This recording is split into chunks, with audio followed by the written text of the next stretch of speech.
बीकॉमचे विद्यार्थी मित्रांनो, की हे तिसऱ्या युनिटमधलं इन्शुरन्स क्लेम नावाचं चॅप्टर होतं.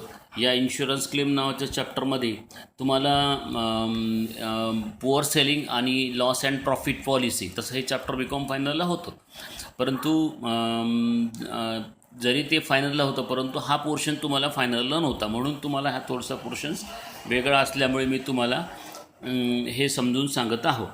तर बघा, याच्यामध्ये पुअर सेलिंग म्हणजे माहिती आहे बघा, की जसं गोदाममध्ये जेव्हा एखादी माल ठेवलेला असतो, तर तो माल ठेवल्यानंतर त्याच्यावर जुना मालावर नवीन माल पडत असल्यामुळे खाली जो असतो माल तो खराब झालेला असतो, आणि म्हणून त्या खराब झालेल्या मालाला आपण पुअर सेलिंग म्हणतो. म्हणजे मग तो खराब झालेला माल इन्शुरन्स क्लेम पूर्ण त्याचे तुम्हाला काही पैसे देत नाही इन्शुरन्स कंपनीवाले, आणि म्हणून त्याचं तुम्हाला वेगळ्या कॅल्क्युलेशन्स करून द्यावं लागत असते जेव्हा क्लेम करत असताना. आणि म्हणून तुम्ही आता आपण एक काम करू, की हे गणित कसं आहे थोडंसं ओव्हरलुक पाहून घेऊ. कारण तुम्हाला जेव्हा मी तुमचा पेपर देणार आहो, या पेपरमध्ये बरेचसे कॅल्क्युलेशन तुम्हाला यातनं येईल. तर तुम्ही हे गणित थोडंसं एक काळजीपूर्वक समजून घ्या. अजून एक त्याच्यानंतर मी अगोदर तुम्हाला आता हे पुअर सेलिंगचं गणित घेतो, त्याच्यानंतर पुढचं प्रॉफिट पॉलिसीज आहे, तर त्या प्रॉफिट पॉलिसीचं एक्झाम्पल मग पुढच्या याच्यामध्ये देतो आहोत. याच्यात मी पहिले वास्तव गणित बघा, की a fire occurred on the premises of the merchant on 31 March 2002 destroying a major part of stock. एका जो मर्चंट आहे त्याचं प्रिमायसेसला आग लागलेली आहे 31 मार्च 2002मध्ये, आणि त्याचा बराचसा स्टॉकचा भाग जळलेला आहे असं त्यांनी सांगितलेलं. द स्टॉक हॉवेवर इन्शुअर्ड, त्याचा तो स्टॉक होता तो इन्शुअर्ड होता, आणि त्याची पॉलिसी होती एकूण 76,000 रुपयाची पॉलिसी होती. And there was an average clause policy, ती ॲव्हरेज क्लॉजमध्ये पॉलिसी काढलेली होती. The details about the year 31 December 2000 together with the available figures for the 3 month 2002. म्हणजेच हा जो 2001 जो पिरियड दिलेला आहे, हा 1 जो पिरियड आहे, आणि हा जो 2002चा आहे हा मेमोरंडम पिरियड आहे. मेमोरंडम पिरियड म्हणजे घटनात्मक, ज्या वर्षी घटना झालेली आहे त्याला मेमोरंडम पिरियड असे म्हणतात. आणि म्हणून तुम्ही एक बघा, की हे व्हॅल्यू जरा थोडीशा अशा सरळ, ही व्हॅल्यू जी आहे ना अशा ह्या सरळ व्हॅल्यू आहे, ह्या सरळ व्हॅल्यू आहे. ही 87 हे थोडं जरा सरकलेलं आहे, म्हणून तुम्ही थोडंसं लक्ष दे जा थोडं. त्याने बघा, त्याने काय दिलेलं आहे बघा, 2001मध्ये आणि 2002 स्टॉक दिलेला आहे. 1 जानेवारीचा 87,000 आणि 1 जानेवारी 2002चा 73,200.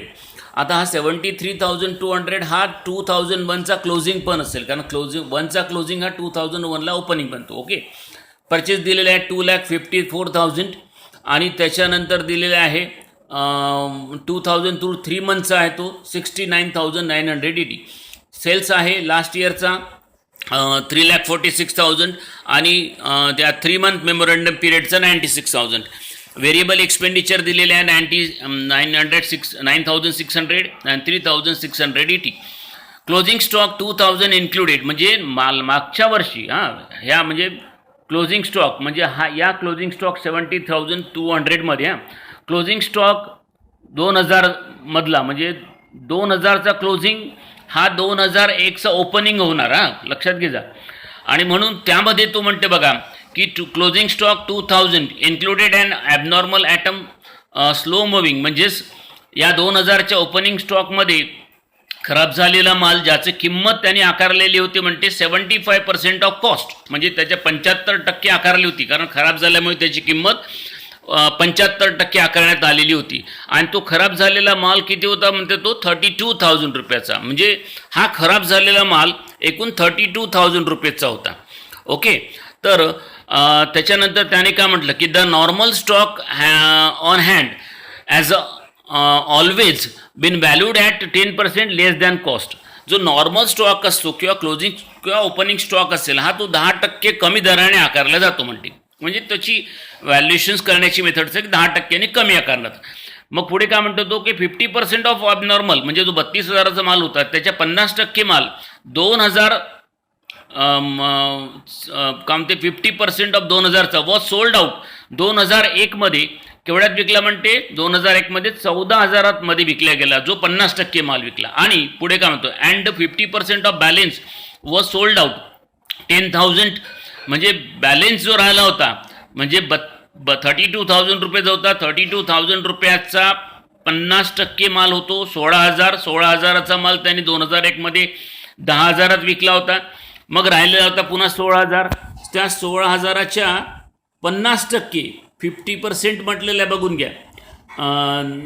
त्यांनी काय म्हटलं अँड बॅलेन्स व सोल्ड आउट 10,000 म्हणजे 50 म्हणजे तो विकला त्याने किती हजारात 10,000 विकला. आता मी तुम्हाला सांगतो बघा द स्टॉक पुढे काय म्हणतो तो the rate of gross profit is 99 and 2,000 म्हणजे 99 आणि 2,000 मागच्या 2 वर्षाचा त्याचा ग्रॉस प्रॉफिट रेशो 28% आणि 24% ऑलरेडी काढून दिलेला आहे. आता तो बघा पहिले होता 28% मग झाला 2000ला 24% तर 4% कमी झालेला आहे ग्रॉस प्रॉफिट दिसते आहे. द स्टॉक वॉज साल्वेज किती रुपयाचा माल वाचलेला आहे त्यांनी 5,000चा माल वाचलेला आहे. आता तुम्हाला एक काम करायचं आहे की आपल्याला पहिले ट्रेडिंग अकाउंट बनवायचं आहे 2001चं. तर हे बघा 2001ला ट्रेडिंग अकाउंट बनवत असताना तुम्हाला एक लक्षात आलं पाहिजे की ट्रेडिंग अकाउंट बनवताना पहिले ओपनिंग स्टॉक किती होता आपलं बघा. ओपनिंग स्टॉक होता आपला 87,000 किती होता 87,000 ओके. आणि या 87,000मध्ये जो हा ओपनिंग स्टॉक 1 जानेवारीचा आहे यामध्ये मागचा क्लोजिंग म्हणजे 32,000चा माल 32,000चा माल जो खराब झालेला होता ज्याचं 75% प्राईस आपण आकारलेलं होतं तो माल याच्यामध्ये इन्क्लूड होता. आणि म्हणून बघा की ओपनिंग स्टॉक आपण इथं किती लिहिलेला आहे बघा 87,000 ओपनिंग स्टॉक आहे. आपला खराब झालेला माल इथून काढून टाकायचा असतो ॲबनॉर्मल म्हणजे खराब झालेला माल 32,000चा होता त्याची किंमत आकारली होती आपण 75% म्हणजे 32,000च्या 75% 24,000 म्हणजे आता 87,000मधून 24,000 गेले तर राहिले किती 63,000. हा नॉर्मल स्टॉक झाला म्हणजे 87,000 हा ओपनिंग स्टॉक हा चांगला एकूण पूर्ण मालाचा होता. त्यापैकी 32,000चा माल खराब झाला ज्याचे 75% आकारले होते ते 24,000 आहे म्हणजे 87,000तून 24 गेले म्हणजे 63,000 हा चांगला राहिलेला माल होता म्हणजे नॉर्मल स्टॉक होता ओके. त्याच्यानंतर त्या 2001चं परचेस दिलेलं आहे तुमचं 2,54,000 रुपये.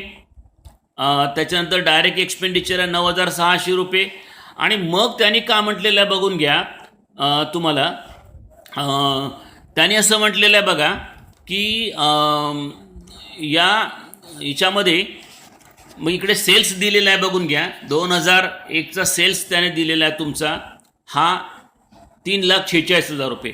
आणि या सेल्समध्ये खराब माल जो खराब माल झाला होता तो 50% माल विकल्या गेला म्हणजे 2001मध्ये म्हणजे एकूण खराब झालेला माल किती होता आपला 32,000चा त्याच्या किती टक्के विकल्या गेलेला आहे म्हणते तो हे बघा की 50% of abnormal 2,000 was sold out 2001मध्ये सोल्ड आउट केला 14,000मध्ये. आणि म्हणून तुम्हाला काय करावं लागेल बघा इथं जेव्हा सेल्स लिहिलेला आहे आपण हा जो सेल्स लिहिलेला आहे एकूण 3,46,000 या 3,46,000तून खराब झालेल्या मालाची विक्री मायनस करून टाकली कारण जिथं जिथं जो माल खराब झालेला माल जिथं जिथे इन्क्लूड होता तिथून मायनस करतो आपण सेल्स पण मायनस केलेला आहे. आता हा जर राहिलेला सेल्स आहे एकूण 2,32,000 हा नॉर्मल स्टॉक राहिलेला आहे. आणि मग आता आपण काढू आता क्लोजिंग स्टॉक. तर बघा क्लोजिंग स्टॉक दिलेला आहे तुमचं गणितामध्ये एकूण 73,200 रुपये आहे. 73,200मधनं आता तुम्हाला सांगतो की 73,200मधनं राहिला आता बघा 32,000चा माल होता खराब झालेला 32 पैकी आपण 32,000पैकी 50% माल विकला या ठिकाणी. मग राहिला किती 32,000च्या अर्धा 50% म्हणजे 16,000 राहिला.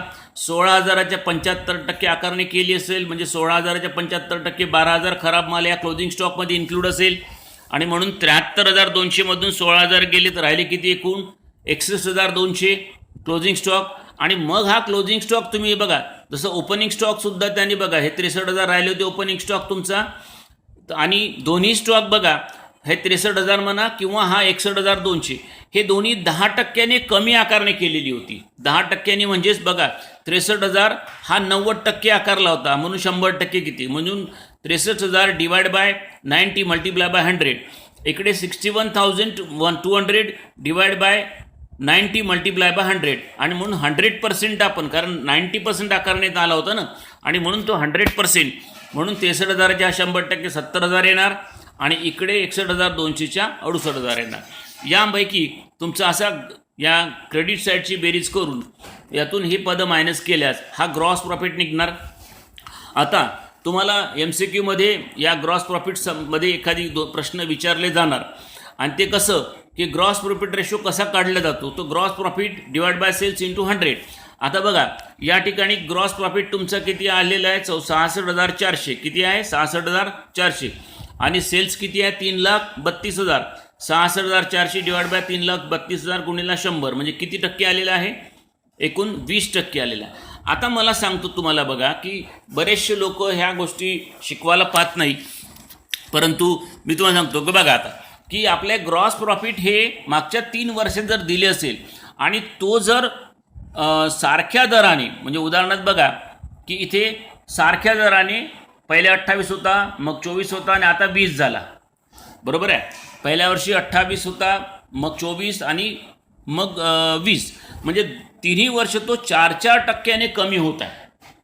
आणि जर ग्रॉस प्रॉफिट हा मागच्या 3 वर्षामध्ये सेम रेटनी तो कमी होतो किंवा वाढतो, तर अशा वेळेस आपल्याला we applying the weighted gross profit ratio काढावा लागत असतो। का काढावा लागत असतो त्याला, वेटेड ग्रॉस प्रॉफिट रेशो काढावा लागतो। केव्हा काढायचं वेटेड ग्रॉस प्रॉफिट रेशो, नाहीतर मग ॲव्हरेज काढत असतो।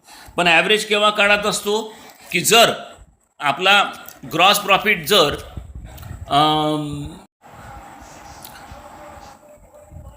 तर विद्यार्थी मित्रांनो ग्रॉस प्रॉफिट रेशो हा मागच्या 3 वर्षाचा जर म्हणजे सेम रेटनी जर कमी जास्त होत नसेल, जसं उदाहरण 99 आहे, 2001 आहे। आता इथं बघा हा सेम रेटनी डाऊन होत आहे। जर सेम रेटनी डाऊन होत असेल ना सेम रेटनी अप होत असेल तर तुम्हाला या ठिकाणी वेटेड ग्रॉस प्रॉफिट काढावं लागेल। आणि समजून जा तो सेम रेटनी जर डाऊन किंवा अप होत नसेल, उदाहरणार्थ बघा की समजून जा पहिल्या वर्षी 28% आहे, दुसऱ्या वर्षी 26% आहे आणि मग तिसऱ्या वर्षी 25% आहे।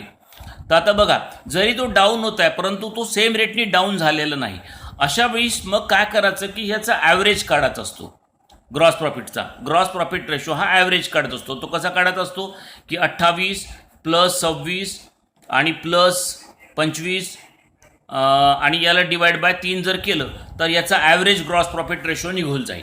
परंतु जर तो सिमिलर रेटनी अप अँड डाऊन होत असेल म्हणजे रिड्यूस होते किंवा अप होते, तर अशा वेळेस मात्र मग आपल्याला gross profit weighted gross profit ratios काढावा लागेल। कोणता रेट काढावा लागेल आपल्याला, तो वेटेड ग्रॉस प्रॉफिट रेशो काढावा लागेल। तो कसा काढतो वेटेड ग्रॉस प्रॉफिट रेशो, बघा की तो आपल्याला यासाठी काय काढावं लागेल बघा की लास्ट इयर 3 याचा दिलेला असेल आणि म्हणून बघा we applied the ratio gross profit ratio year gross profit ratio weight आणि प्रोडक्ट। हे जरा थोडंसं पुढं सरकलेलं आहे, जरा कॅल्क्युलेशन इकडे बघा की इथे इयर आहे, हे इयर आहे, हे ग्रॉस प्रॉफिट आहे सॉरी 3 वर्षाचा आणि वेट हा तिसरा कॉलम आहे। वेट पहिल्या वर्षीचा वेट 1 घ्यायचा, दुसऱ्या वर्षीचा 2 घ्यायचा, तिसऱ्या वर्षीचा 3 घ्यायचा आणि मग प्रॉडक्ट म्हणजे काय तर ग्रॉस प्रॉफिट म्हणजेच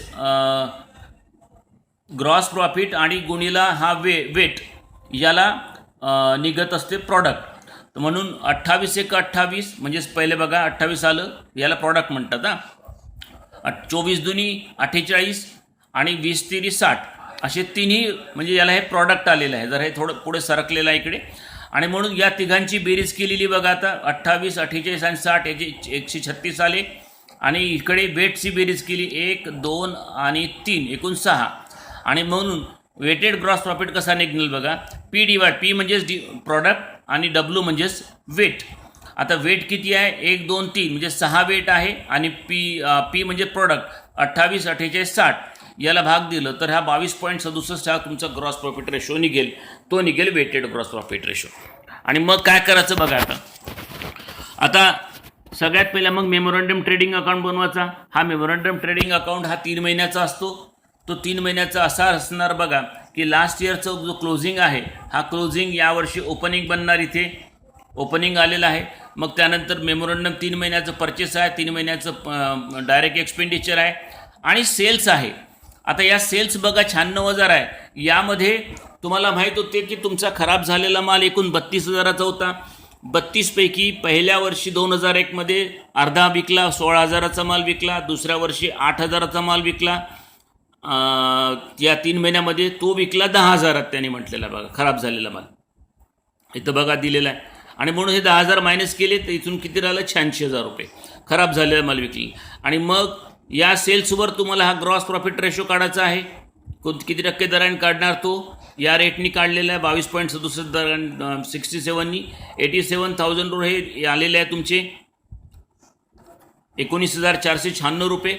आणि मग याची बेरीज करून हे मायनस करून हा क्लोजिंग स्टॉक निघणार आहे. निघालेला क्लोजिंग स्टॉकमधून ॲबनॉर्मल माल वाचलेला तुमचा बघा 8,000चा माल वाचलेला होता, कारण 32,000पैकी 16,000चा माल विकला पहिल्या वर्षी 2001मध्ये. मग पुन्हा 8,000चा माल विकला दुसऱ्या वर्षी या मेमोरंडम पिरियडमध्ये 10,000. अजून 8,000चा राहिलेला माल हे बघा 8,000 राहिलेला माल आहे खराब झालेला. ह्या जो स्टॉक आहे चांगल्या मालाचा आहे 75,156 रुपये. आणि या खराब झालेल्या मालाचा एकूण आपल्या ज्या दिवशी फायर लागलेली आहे त्या दिवशी 83,156 रुपये आपला माल होता. त्यातनं 5,000चा माल सॅल्वेज झाला म्हणजे वाचला.